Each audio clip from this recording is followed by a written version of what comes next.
नमस्कार, आप देख रहे हैं यूनाइटेड जेके और मैं हूं सुरिंदर शर्मा। जम्मू कश्मीर में 5 अगस्त 2019 के बाद क्या बदला है, इसको लेकर कई लोगों के सवाल भी हो सकते हैं और कई लोग जो है वो इस बात से नाराज भी हो सकते हैं या ये भी कह सकते हैं कि भाई जम्मू कश्मीर में जमीनी सतह पर कुछ नहीं बदला।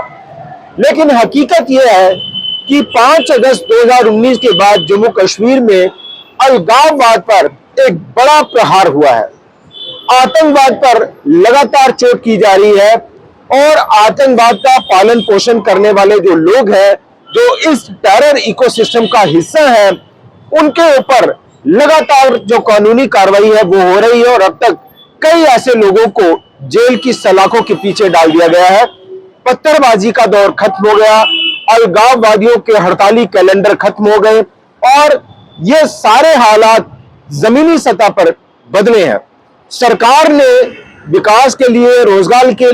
के लिए या बाकी चीजों के लिए क्या कुछ किया, उस पर आप सवाल उठा सकते हैं। लेकिन इन बातों को लेकर, इन मुद्दों को लेकर लगातार सरकार की तरफ से, एजेंसियों की तरफ से, जांच एजेंसियों की तरफ से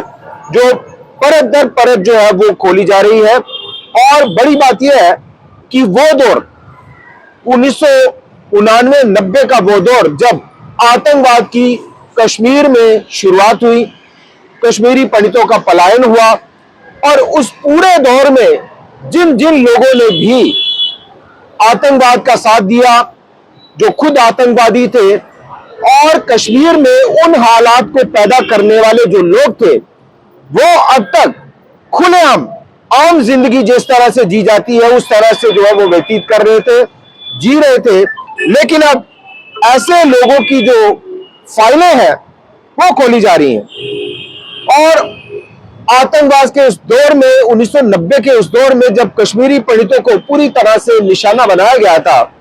एक ऐसा मामला, एक ऐसी घटना सामने आई थी, दिल दहला देने वाली घटना। सरला भट्ट, जो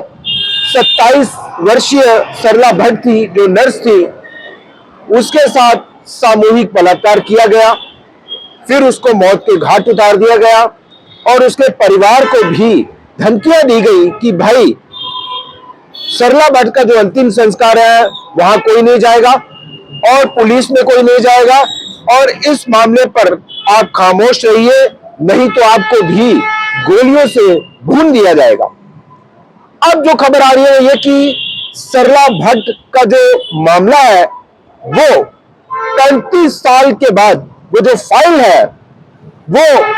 खोल दी गई है और उसमें जो शामिल आरोपी थे उनके खिलाफ कार्रवाई का जो एक तरह से इनिशिएटिव लेना है या कानूनी कार्रवाई के लिए जो प्रक्रिया है वो शुरू कर दी गई है। और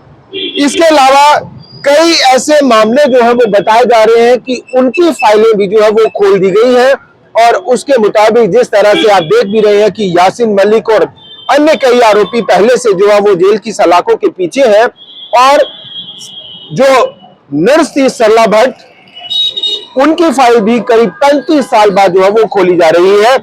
और उस वक्त जब ये घटना हुई थी, श्रीनगर के नगीन पुलिस स्टेशन में एफआईआर जो है वो दर्ज की गई थी और फाइल थी 56/1990 यानी 56/1990। तब से ऐसी कई फाइलें, सैकड़ों फाइलें जो है वो दबा कर रखी गई थी, क्योंकि जम्मू कश्मीर में आप जानते हैं कि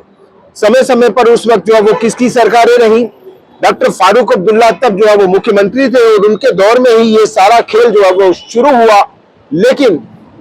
उनके ऊपर लगातार आरोप लगते रहे कि उनको ये सारी जानकारियां थी बतौर मुख्यमंत्री होते हुए भी, लेकिन उन्होंने कश्मीर में उस वक्त, उस दौर की जिस तरह से शुरुआत हो रही थी, आतंकवाद के दौर की शुरुआत हो रही थी, अलगाववाद के दौर की शुरुआत हो रही थी, तो ये सारी जानकारी जो है वो उस वक्त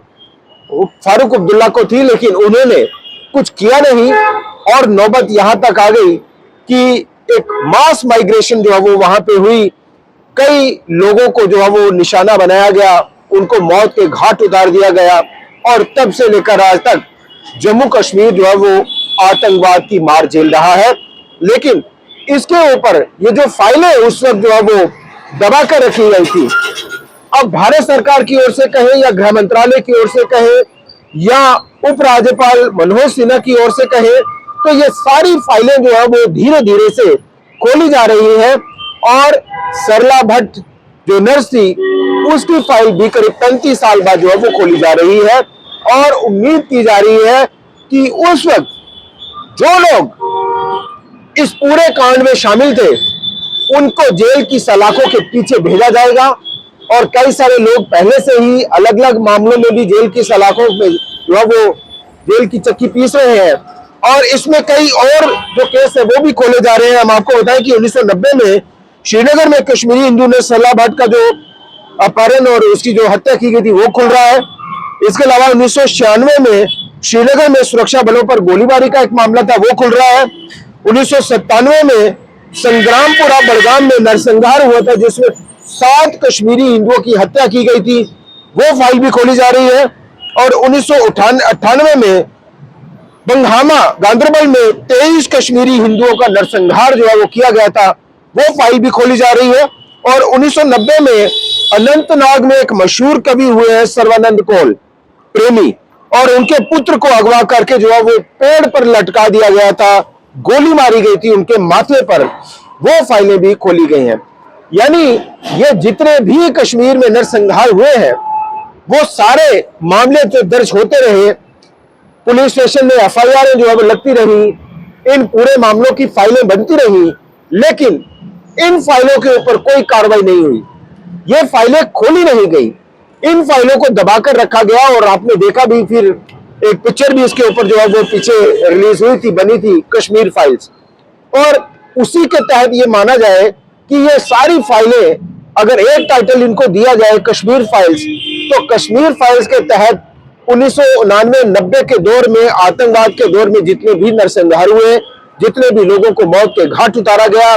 और उन तमाम मामलों के ऊपर जो वो एफआईआर भी लगी, पुलिस स्टेशन में मामले भी दर्ज हुए, लेकिन फाइलें नहीं खुली। और अब धीरे धीरे से ये जो जांच एजेंसियां हैं, गृह मंत्रालय के निर्देश या आदेश के मुताबिक ये सारी फाइलें जो है वो खोली जा रही हैं। और जो सरला भट्ट है उनकी भी ये जो फाइल है वो खोली जा रही है। 35 साल के बाद आप मानिए कि उस नरसंहार का ये जो पूरा काला चिट्ठा है वो खुलकर सामने आएगा। और ये आपको बताएं कि उस वक्त से लेकर आज तक ऐसे मामलों का बड़ा एक तरह से चर्चा होती रही, यानी मानवता को पूरी तरह से तार-तार किया गया,